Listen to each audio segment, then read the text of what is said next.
Hello my dear ones. आज इस video में बात करने वाली हूँ एक्सपोजर के दौरान अगर आप उस एक्सपोजर को बीच में छोड़ने की गलती करते हैं तो क्या होता है। आपको एक्सपोजर पूरा करना है, तभी आपको अपनी ओसीडी से, किसी भी तरीके के फियर फोबिया से मुक्ति मिल सकती है। तो आप एक्सपोजर किसी भी चीज़ के लिए कर रहे हो, एक्सपोजर करते वक्त आपको उस एंग्जाइटी को क्यों बियर करना ज़रूरी है, वो इस वीडियो में हम समझेंगे। ये वीडियो सोल्यूशन ओरिएंटेड वीडियो है, तो लास्ट तक देखेंगे, शेयर भी ज़रूर करेंगे, चैनल पे नए हैं तो सब्सक्राइब भी ज़रूर करेंगे। तो चलिए हम सीखेंगे, पर उससे पहले आप जानते ही हैं, चलो आप ही बता दो आज मैं क्या कहने वाली हूँ। ऐप को डाउनलोड कर लीजिए ताकि आप डेली ब्रीदिंग एक्सरसाइज करें, मेडिटेशन करें और अपने दिमाग को शांत रखें। तो चलिए वीडियो को शुरू करते हैं जी। एक्सपोजर्स बहुत इंपॉर्टेंट हैं, आप जानते हैं। आपको किसी भी चीज़ से डर लग रहा हो, चाहे वो फेक विचारों से डर लग रहा हो या रियल में किसी भी प्लेस पर जाने में, ऑब्जेक्ट से, कुछ भी आपके प्रीवियस एक्सपीरियंस की वजह से आपका डर बैठा है या फिर फेक थॉट्स की वजह से आपके मन में डर बैठा है, किसी भी वजह से आपके मन में कोई भी डर है, तो आपको वो जो आपका डर है उसका सामना करना ही पड़ेगा। आपको तो बहुत अच्छी तरीके से पता ही है ना कि सामना करने से ही किसी भी समस्या का समाधान होता है। तो क्या करते हैं जब हम एक्सपोजर करते हैं। अब देखिए कि एक्सपोजर का हमारा टाइम और हमारी एंग्जाइटी का लेवल, अब ये तो सबको ही पता होता है ना कि हमारे कौन कौन से ट्रिगर्स हैं और कितने लेवल पर हमारी एंग्जाइटी है। अब जो एक्सपोजर का स्टैंडर्ड टाइम होता है वो बेसिकली ऐसे देखा गया है कि 30 to 40 मिनट्स में आपकी जो एंग्जाइटी है वो ऑटोमेटिकली ड्रॉप होने लगती है अगर आप इतना टाइम स्टे करते हैं किसी भी एक सिचुएशन में। और बहुत अच्छा सिग्निफिकेंट ड्रॉप हो जाता है, 50% से लेकर 80% तक ड्रॉप हो जाता है। और कुछ केसेस में तो ऐसा होता है कि वो बिल्कुल ही एंग्जाइटी आपकी नॉर्मल हो गई है। मतलब 1 to 10 के स्केल पर अगर किसी की एंग्जाइटी 9 और 10 पर भी थी तो वो सीधा 1 पर आ जाती है कुछ टाइम उसमें स्टे करने पर। तो हम समझते हैं कि गलती आप जब करते हैं तो उसकी क्या सज़ा आपको भुगतनी पड़ती है अगर आप उस एक्सपोजर को बीच में क्विट कर देते हैं तो। अब देखिए यहाँ पर कि आप किसी भी सिचुएशन को फेस करेंगे तो डेफिनेटली जो आपके ब्रेन की ऑलरेडी लर्निंग हुई हुई है उसके बेसिस पर उसने सीख रखा है कि ये सिचुएशन डेंजरस है। अगर मैं इस चीज़ को देखता हूँ या ये मेरे दिमाग में आ रही है, कुछ भी उसको थ्रेट लग रहा है, तो वो उस थ्रेट से बचाने के लिए आपको एंग्जाइटी का रिस्पॉन्स देगा। आपके अंदर अनकंफर्टेबल फीलिंग्स आएंगी, वो सिर्फ और सिर्फ इसलिए होंगी आपके अंदर फाइट फ्लाइट मैकेनिज्म ऑन है उस टाइम पर, क्योंकि आपका अमिगडाला जो आपका फियर सेंटर है वो आपके अंदर फाइट फ्लाइट मैकेनिज्म को ऑन कर देता है, जस्ट आपको अवेयर करने के लिए, आपको सिचुएशन से बचाने के लिए। वो आपको लगातार सिग्नल्स भेजता रहता है कि कुछ सेफ्टी बिहेवियर करो, कुछ सेफ्टी बिहेवियर करो, अपने आप को या अपने को, किसी को भी बचाना है तो बचाओ।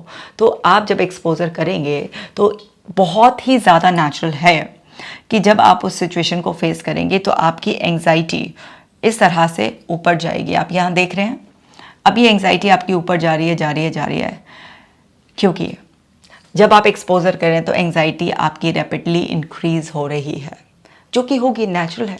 एंग्जाइटी कितनी भी बढ़ जाए उससे कुछ नहीं होता, कितनी बार बढ़ती है ऐसे।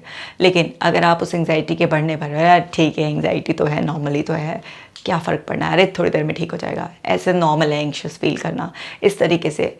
अब आप लेकिन एंग्जाइटी को इस तरीके से लाइफ थ्रेटनिंग मान रहे हैं तो और ज़्यादा पैनिक करेंगे।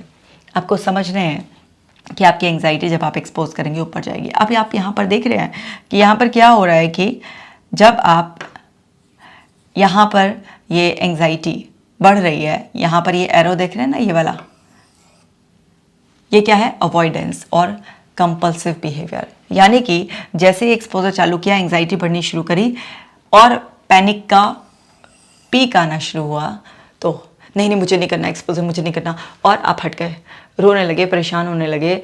आपका फैमिली मेम्बर कोई आपको एक्सपोजर करा रहा है, कोई और सपोर्ट कर रहा है आपको, इवन थेरेपिस्ट भी आपको सपोर्ट कर रहा है, कोई भी है। सो जब वो पैनिक का मोमेंट, तो पीक तो आएगा ही आएगा, ऐसा नहीं हो सकता, कुछ ऐसा जादू नहीं चल सकता। उस टाइम पर अगर आप, जैसे ही वो और बढ़नी शुरू हुई और आपने क्या किया, अवॉइड कर दिया है, कंपल्सिव बिहेवियर, किसी भी तरीके का आपने बिहेवियर कर दिया है ना, तो क्या होता है यहाँ पर, आप टेम्परेरी रिलीफ तो मिल जाएगा उस टाइम पर एंग्जाइटी से, क्योंकि जैसे आप उस सिचुएशन से भागेंगे या कोई भी आपका कंपल्सिव बिहेवियर करेंगे तो आपके ब्रेन को शांति पड़ जाएगी, क्योंकि उसकी तो कंडीशनिंग हुई हुई है ना उस कंपल्सिव बिहेवियर से। और आपने अवॉइड कर दिया, आप वहाँ से सिचुएशन से चले गए, तो क्या होगा, फिर से आपको रिलीफ मिल जाएगा।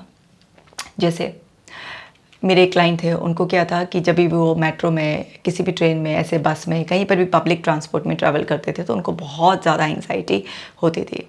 अब उनको एंग्जाइटी के बहुत सारे उनके प्रीवियस एक्सपीरियंसेस, रेफरेंसेस से मेन ये था कि उनको बहुत ज़्यादा एंग्जाइटी होती थी जब भी वो जाते थे। तो उनको एक्सपोजर कराया गया, उनको बोला कि आपको आज पब्लिक ट्रांसपोर्ट में ही जाना है और इस तरह से आप वहाँ पर स्टे करेंगे। अब क्या हुआ कि जब वो वहाँ पर ट्रैवल कर रहे थे तो डेफिनेटली उनकी एंग्जाइटी बहुत ज़्यादा बढ़नी थी उस टाइम पर। अब उनको एंग्जाइटी इतना ज़्यादा हो रही थी और उनको बोला जा रहा था कि लगातार आप जो है ना एंग्जाइटी को आपको बियर करना है, अच्छी तरीके से आपको बियर करना है। पर वो फिर से वो जो उनको एंग्जाइटी फील हो रही थी, जो समझाया गया था, उनका फर्स्ट टाइम एक्सपोजर था, उस टाइम पर उनको ऐसा लगा कि नहीं, ये तो एंग्जाइटी मेरे से बर्दाश्त नहीं हो रही है। तो उन्होंने अपनी पॉकेट में गोली रख रखी थी और उन्होंने फटाफट से वो गोली खा ली, जबकि उनको मना किया गया था कि आपको अपने साथ पर ये गोली नहीं रखनी है। लेकिन उन्होंने चीटिंग किया उस एक्सपोजर में और उन्होंने वो गोली रखा और उनको जैसी एंग्जाइटी हुई, सो क्या हुआ, उन्होंने वो गोली खा ली। तो इससे क्या हुआ, उनकी एंग्जाइटी तो ड्रॉप हो गई, पर उनके ब्रेन को कोई भी लर्निंग नहीं मिली। उनको टेम्परेरी रिलीफ मिल गया उनकी एंग्जाइटी से, लेकिन हैबिचुएशन प्रोसेस, हैबिचुएशन क्या होता है, हैबिचुएशन का मतलब ये होता है कि जब भी आप किसी भी अपने ट्रिगर को रिपीटेडली एक्सपोज करते हैं तो उसमें नेचुरली आपकी एंग्जाइटी ड्रॉप जाती है और आपका ब्रेन नई लर्निंग लेता है कि बिना किसी सेफ्टी बिहेवियर के जो अभी तक आप करते आए हैं उसके बिना भी इस सिचुएशन को फेस करना पॉसिबल है। तो ये बहुत इंपॉर्टेंट प्रोसेस होता है कि ब्रेन की इस तरीके से आप लर्निंग कराए जाएं कि जो अभी तक आप कर रहे थे उसके बिना भी, नॉर्मल कोई भी एक्शन लिए बिना भी आप नॉर्मल रह सकते हैं उस सिचुएशन में। मतलब कि ये फॉल्स एक थ्रेट था। तो आपको ब्रेन को लर्निंग तो करानी पड़ेगी ना। आपको पता है ना, हमारे पास न्यूरॉन्स जन्म से होते हैं, लेकिन धीरे धीरे हमें सिखा कर लर्निंग कराई जाती है। तो वो लर्निंग तो हमें ब्रेन की करानी ही होती है। अब ब्रेन की जो भी लर्निंग हो जाती है, गलत या सही, इससे मायने नहीं होता। तो ब्रेन तो उसी के बेसिस पर ही आपको बार बार कुछ भी ऑटोमेटिकली प्रेजेंट करता रहता है। और कितना भी आप सिखा लो, वो कुछ ना कुछ तो मिस इंटरप्रेट करेगा ही। तभी तो वो इतने सारे बायसेस, डिस्टॉर्शंस सब आइडेंटिफाई किए गए हैं कि ये सब ब्रेन की गलतियां हैं, वो इंटरप्रिटेशन में ही गलतियां करता है। तो अब मैं उनका एग्जाम्पल बता रही थी। उन्होंने फर्स्ट एक्सपोजर में चीटिंग की, इस तरीके से उन्होंने अपनी पॉकेट में गोली रखी। अब ये तो पता चलने के बाद उनकी कस की डांट पड़ गई, और डांट भी इतनी कस के लगाई मैंने कि मेरे साथ एक्सपोजर करने की ज़रूरत नहीं है। अगर इसी तरीके से चीटिंग करनी है आपको, आप ठीक कैसे होंगे ये बताइए। और जब कस के डांट लगाई गई उनकी, तो समझ गए कि अभी तो मैडम गुस्से में आ गई हैं और फिर मेरा एक्सपोजर कराएंगी नहीं। तो जब वो समझ गए कि ये जो मैं कर रहा हूँ हरकतें, इससे तो मैं इससे बाहर आऊँगा नहीं प्रॉब्लम से, ऊपर से मैडम को भी नाराज़ कर दूँगा। तो बात यहाँ पर मेरे नाराज़ होने की नहीं थी, बात यहाँ पर उनके भले के लिए थी। मेरी नाराज़गी वो उनके भले के लिए थी। तो जब उनको कस के डांट लगाई गई और वो समझ गए बहुत अच्छी तरीके से कि आज मैंने जो हरकत की है वो मेरे ही नुकसान की है, मैंने अपने एक्सपोजर को आज ख़राब कर लिया, आज ही मेरे ब्रेन को एक लर्निंग हो जाती नहीं, लेकिन मैंने अपनी उस पैनिक के चक्कर में ख़राब कर लिया। तो उन्होंने मुझसे पक्का वादा किया कि मैडम मैं नेक्स्ट टाइम बिल्कुल भी, अपने बच्चों की कसम खाता हूँ कि मैं कोई भी गोली लेकर ऐसे पब्लिक ट्रांसपोर्ट में ट्रैवल नहीं करूँगा, चाहे कुछ भी हो जाए, फिर मुझे इससे मुक्ति चाहिए। अब हालांकि बच्चों की कसम खाने की ज़रूरत नहीं थी, लेकिन उन्होंने खा ली तो शायद उनको इससे एक वो मिला कि मनोबल कि हाँ, अब मैंने अपने बच्चे की कसम खा लिया तो अब मुझे लेकर जानी ही नहीं है।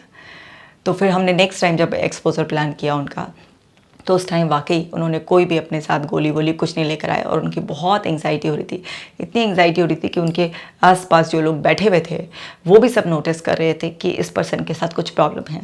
तो एक दो लोगों ने बोला भी आर यू ओके, सब ठीक है, कोई हेल्प की ज़रूरत तो नहीं है।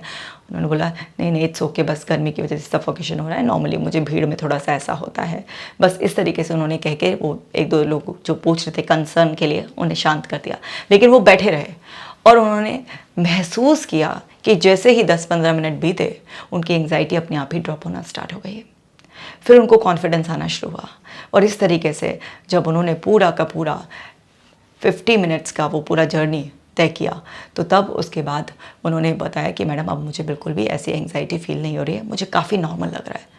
जितना मैं डर रहा था, जितना मुझे पैनिक हो रहा था, मुझे लग रहा था कि शायद मैं स्टे नहीं कर पाऊँगा आज भी 5-10 मिनट भी। आप ये देखिए कि आपके साथ मुझे 50 मिनट्स हो गए हैं, मुझे नॉर्मल लग रहा है। और क्योंकि सेशन एंड होने का वक्त आ गया तो उन्होंने बोला कि मैं पूरे कॉन्फिडेंस के साथ अपनी बाकी की जो कुछ अभी जर्नी बची हुई है वो मैं पूरा कर लूँगा, और मैं आपके स्टाफ को फ़ोन करके बताऊँगा कि मैंने सक्सेसफुली इस जर्नी को पूरा कर लिया है। तो इस तरीके से उनका एक्सपोजर कराया गया। सो देखिए, जब उन्होंने चीटिंग की तो उनका नुकसान हो गया, क्योंकि यहाँ पर उन्होंने कंपल्सिव बिहेवियर कर लिया, अपनी वो गोली मुंह में रख ली, टेम्परेरी रिलीफ तो मिला लेकिन हैबिचुएशन प्रोसेस उनका स्टार्ट ही नहीं हुआ, और फिर एंग्जाइटी दोबारा से उनको बिल्डअप होने लगी।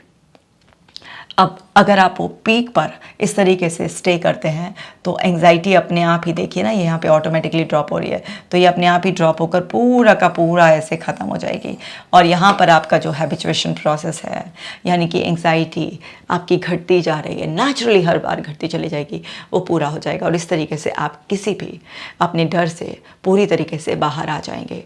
तो समझने वाली बात क्या है बहुत अच्छी तरीके से यहाँ पर, भाई डर के आगे जीत है। आप डरो मत, डर के सामने खड़े हो जाओ, फेस करो उसे।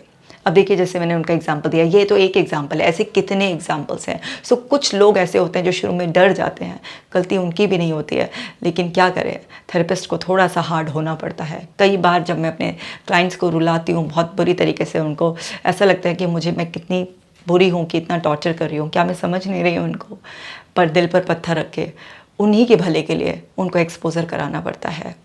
और जब उनके एक्सपोजर से उनको फ़ायदा होता है तो जितना वो रो रहे होते हैं, तड़फ रहे होते हैं, उनकी मुस्कुराहट देख के वो जो अंदर एक थोड़ा सा लग रहा होता है ना कि इतना क्यों हार्ड हो रहे हैं उनके साथ, वो सब बोझ भी उतर जाता है। बहुत अच्छा लगता है।